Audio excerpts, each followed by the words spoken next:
நீங்கள் பார்த்துக் கொண்டிருப்பது உங்கள் விஜய்.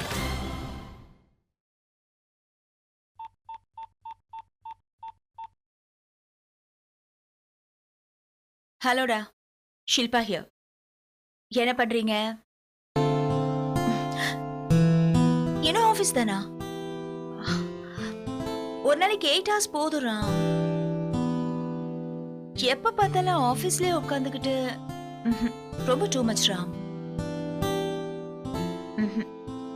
உன் வைஃப் சரியில்லை ராம். இவ்வளவு நேரம் ஆபீஸ்ல உட்கார வைக்கலாமா? நானா இருந்தா 7 மணிக்கே வீட்டுக்கு வரலன்னா ஆபீஸ்க்கு வந்து தூக்கிட்டு போயிருப்பேன். ஏ பயமா இருக்கா? இப்ப கூட நீங்க என் வீட்டுக்கு வரலாம். உங்களுக்கு இங்கே இன்னொரு வீடு இருக்குன்னு மறந்துட வேணாம். நீங்க அங்க தனியா இருக்கீங்க, நான் இங்க தனியா இருக்கேன். இன்னும் ஒரு தடவை கூட நீங்க என் வீட்டுக்கு வரல. ஆபீஸ்ல ரொம்ப டயர்டா ஃபீல் பண்ணா ஒரு கால் பண்ணிட்டு கிளம்பி வந்துருங்க. என்ன இப்ப வரீங்களா? எனக்கு ஒன்றும் ப்ராப்ளம் இல்ல. ஓகே, சும்மா தான் கேட்டேன். உங்களுக்கு ரெஸ்ட் தேவைப்படுமே தான் கேட்டேன். சரி, நீங்க ஒர்க் பண்ணது போதும், வீட்டுக்கு கிளம்புங்க. 20 minutes கழிச்சு மறுபடியும் ஃபோன் பண்ணி செக் பண்ணுவேன். என்னை ஏமாத்த முடியாது ராம். Okay, good night.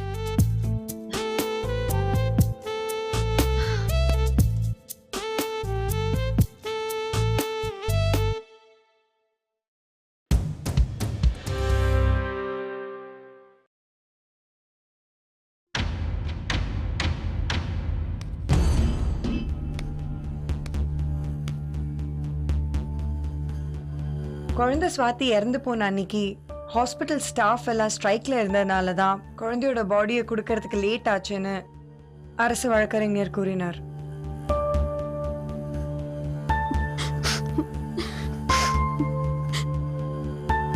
ஆனா அதே நாள்ல அதே மார்ச்சரியில இருந்து உறவினர்களிடம் ஒப்படைக்கப்பட்ட உடல்களோட லிஸ்ட் மற்றும் டீட்டெயில்ஸ் நான் இப்போ உங்ககிட்ட கொடுத்துருக்கேன்.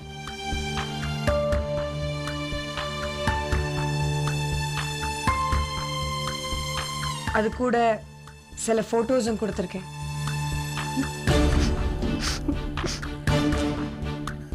அந்த போட்டோஸ் இந்த ஹாஸ்பிட்டலோட சேட் ஸ்டேட் ஆஃப் அஃபேர்ஸை காட்டுது. வாசல்லே இருக்கிற ஓப்பன் ட்ரைனேஜ், இன்பேஷண்ட் வார்டோட அலங்கோலமான காட்சி, அது மட்டும் இல்லாம மார்ச்சரியில சர்வ சாதாரணமா நடமாடுற பூனை, எலி மற்றும் மற்ற விலங்குகளோட போட்டோஸ் எல்லாம் அதுல இருக்கு. இதெல்லாம் பார்த்தாலே அந்த ஹாஸ்பிட்டலோட சுகாதாரம் எவ்வளவு மோசமான நிலைமையில இருக்குங்கிறது தெரியுது.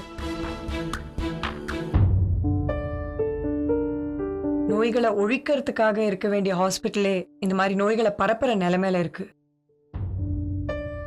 குழந்தைய ஹாஸ்பிட்டல்ல அட்மிட் பண்ணும்போதே இந்த காயங்கள்லாம் இருக்கிறதா டாக்டர் சொன்னாரு. அன்னைக்கு அந்த பாடிய பேரண்ட்ஸ் கிட்ட கொடுக்கும்போது பிரஸ்காரங்க எடுத்த போட்டோஸும் நான் உங்ககிட்ட கொடுத்துருக்கேன்.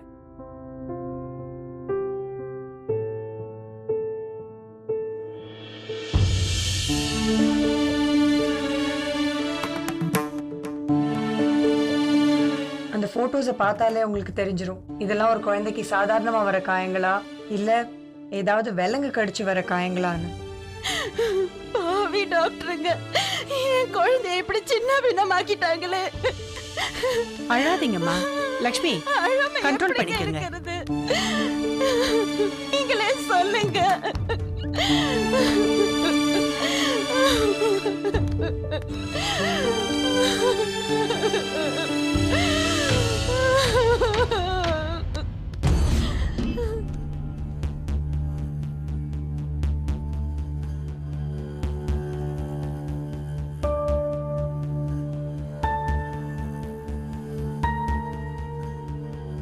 சரி, அப்படியே டாக்டர் சொல்ற மாதிரி அட்மிட் பண்ணும்போதே இந்த காயங்கள்லாம் இருந்திருந்ததுன்னா இந்த மாதிரி ஒரு ஹாஸ்பிட்டல்ல இம்மீடியட்டா அதுக்கு சிகிச்சை கொடுத்துருக்கணும். பட் இந்த காயங்களை ட்ரீட் பண்ணதுக்கான எந்த விதமான டீட்டெயில்ஸும் பேஷண்டோட டிஸ்சார்ஜ் சம்மரியில இல்லை.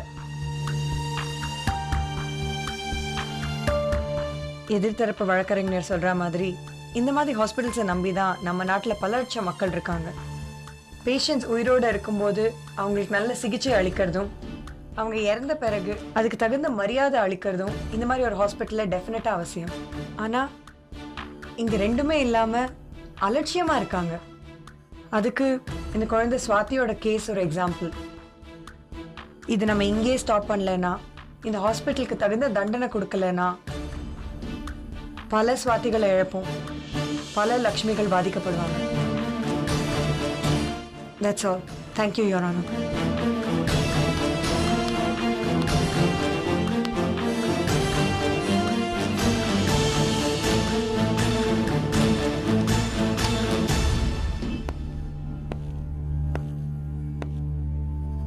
நம்ம நாடு மாதிரி மக்கள் தொகை அதிகமாக இருக்கின்ற நாடுகள்ல எல்லோருக்கும் தரமான இலவச மருத்துவ சிகிச்சை என்பது தரக்கூடியது, ஏற்றுக்கொள்ளக்கூடியதே அல்ல.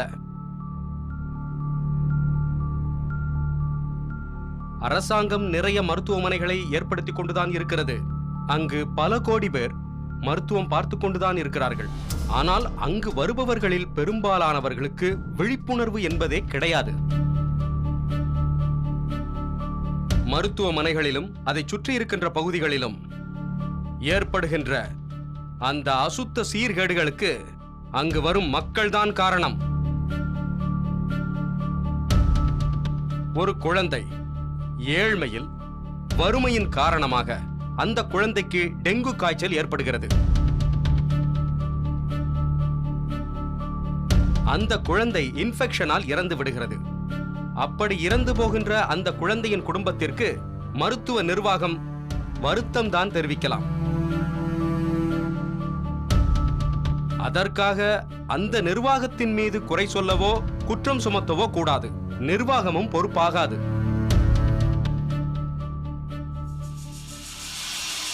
That's all, my lord.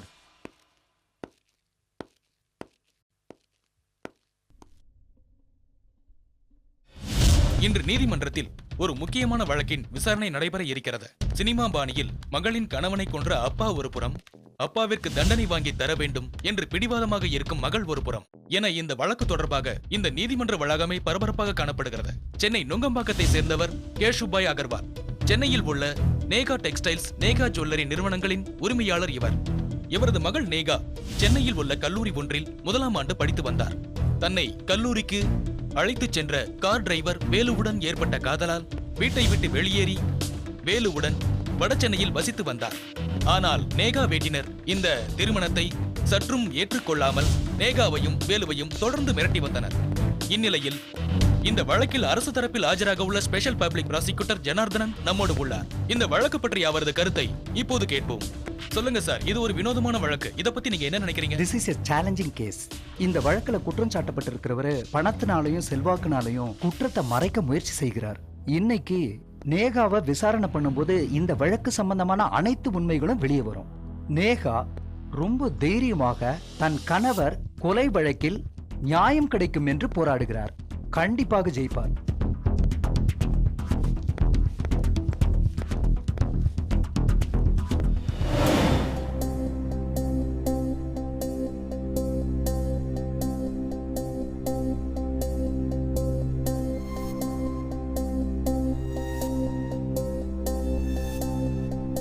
இறந்து போன குழந்தையின் தாய் லக்ஷ்மி சார்பில் இங்கு சமர்ப்பிக்கப்பட்ட ஆதாரங்களை பார்க்கும்போது அந்த குழந்தைக்கு சரியான சிகிச்சை அளிக்கப்படவில்லை என்பது தெளிவாக தெரிகிறது.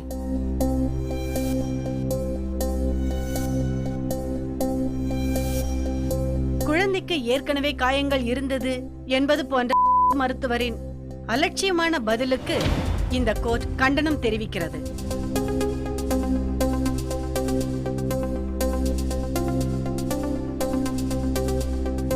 குழந்தைகளும் வயதானவர்களும் அதிக அளவில் சிகிச்சை பெறும் மருத்துவ வளாகம் குப்பை தொட்டிகள் போல் இருக்கும் காட்சிகள் அதிர்ச்சி அளிக்கிறது.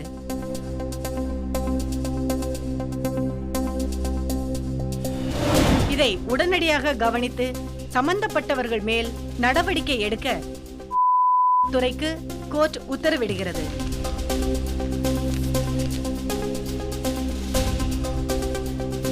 இந்த நாட்டு குடிமக்கள் ஒவ்வொருவருக்கும் இலவச மருத்துவம் பெறும் உரிமை உள்ளது.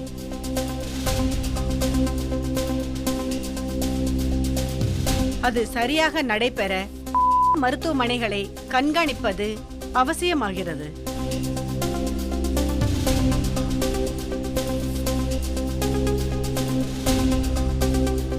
இதற்காக 7 பேர் கொண்ட குழுவை நியமித்து தீவிர கண்காணிப்பை உடனடியாக தொடங்க வேண்டும் என நீதிமன்றம் பரிந்துரை செய்கிறது.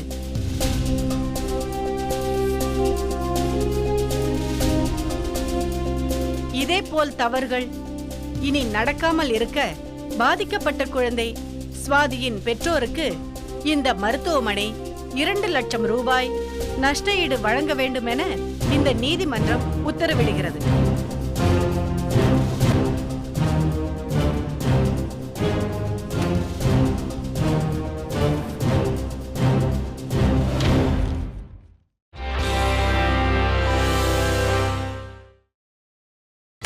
நீங்கள் பார்த்துக் கொண்டிருப்பது உங்கள் விஜய்.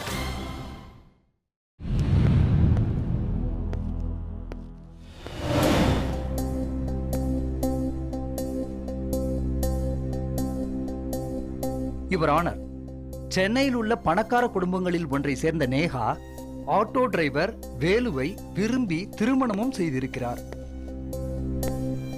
ஆனால் அவரால் நிம்மதியாக வாழ முடியாத அளவிற்கு அவர் வீட்டாரிடமிருந்து மிரட்டல் வந்திருக்கிறது. கடைசியாக நேகாவின் அப்பா கேஷுபாயை சந்திக்க வேலு அவர் வீட்டிற்கு சென்றிருக்கிறார். தனது மகளை விட்டு பிரிந்து செல்ல வேண்டும் என்று கேஷுபாய் வேலுவை மிரட்டி இருக்கிறார். இது நேகா போலீசில் கொடுத்துள்ள புகாரில் உள்ள தகவல்தான். வேலு கூவமாற்றில் பிணமாக கண்டெடுக்கப்பட்ட பிறகு முதலில் போலீசாரும் இதை தற்கொலை என்றுதான் வழக்கு பதிவு செய்திருக்கிறார்கள். ஆனால் போலீசாரிடம் போராடி கொலை வழக்காக மாற்றி தன் அப்பா மீதே புகாரை கொடுத்தவரும் நேகாதான். இதை போலீஸ் சாட்சிகள் நிரூபிக்கின்றன. துரதிர்ஷ்டவசமாக இன்று நேகா ஒரு நேர் எதிர் நிலையை உருவாக்கி இருக்கிறார். போலீஸ் தரப்பு சாட்சிகளின்படியும் சாட்சியங்களின்படியும் கேஷுபாய் தான் வேலுவை கொலை செய்திருக்கிறார் என்பது நிரூபணமாகிறது. That's all, Your Honor.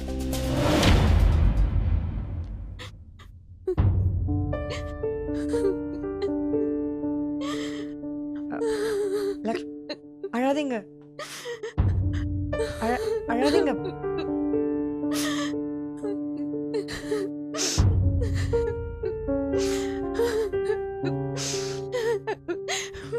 என் குழந்தைக்கு ஆன மாதிரி இனி எந்த குழந்தைக்கும் ஆகக்கூடாது மேடம்.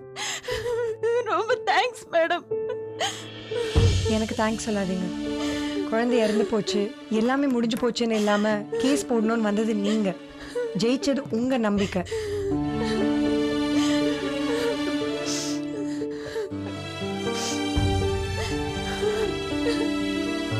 உங்களுக்கு நடந்தது பெரிய சோகம்தான், அது எனக்கும் தெரியும். ஆனா அதே நினைச்சு வீட்டுல முடங்கிடக்கூடாது. இது மாதிரி உங்களால இன்னும் நிறைய செய்ய முடியும்னு நம்பணும். அழாதீங்க லக்ஷ்மி, மறுபடியும் வேலைக்கு போங்க. உங்களால முடியும், கண்டிப்பா செய்யலாம். நம்பிக்கையோட இருங்க. உங்களுக்கு என்ன ஹெல்ப் வேணாலும் எப்போ வேணாலும் நீங்க என்கிட்ட கேட்கலாம். சரியா? கண்ணு தொடச்சுக்கோங்க முதல்ல. சரிங்க மேடம். தைரியமா இருங்க. Okay, relax.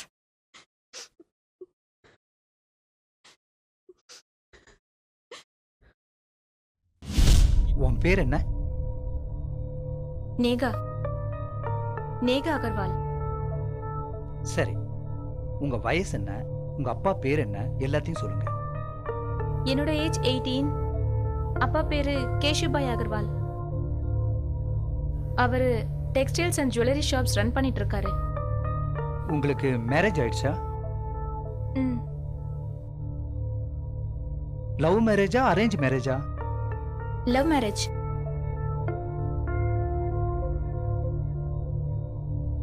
உங்க ஹஸ்பண்ட் பேர் என்ன, அன்னைக்கு என்ன நடந்தது, எல்லாத்தையும் தைரியமா சொல்லுங்க.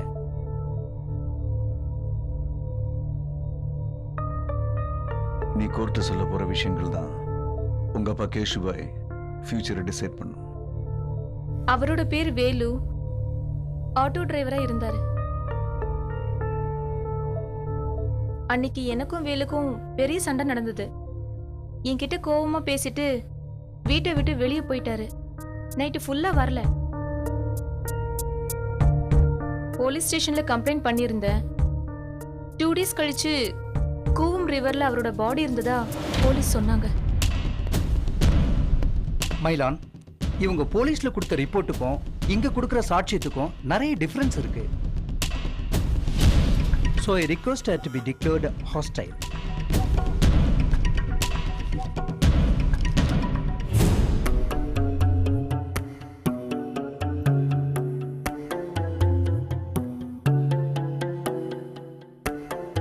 உங்க சாட்சியை குறுக்கு விசாரணை செய்யலாம். Thank you your honour. இது உங்களுடைய சிக்னேச்சர் தானே? எஸ், உங்களுக்கு தமிழ் படிக்க தெரியுமா? தெரியும். அப்படின்னா நீங்க அதை படிச்சு பார்த்து தான் கையெழுத்து போட்டுருக்கணும். இதுல உங்க ஹஸ்பண்ட் வேலுவை உங்க அப்பா தான் கொலை பண்ணியிருக்காருன்னு எழுதியிருக்கீங்க. இது சரியா? போலீஸ் ஸ்டேஷன்ல வேலுவோட பாடியை ரிலீஸ் பண்றதுக்காக blank பேப்பர்ல என்கிட்ட கையெழுத்து வாங்கியிருந்தாங்க. அந்த பேப்பர்ல தான் அவங்க ஃபில் பண்ணி இருந்திருக்கணும். அதுல என்ன எழுதினாங்கன்னு எனக்கு தெரியாது. நான் படிக்கல.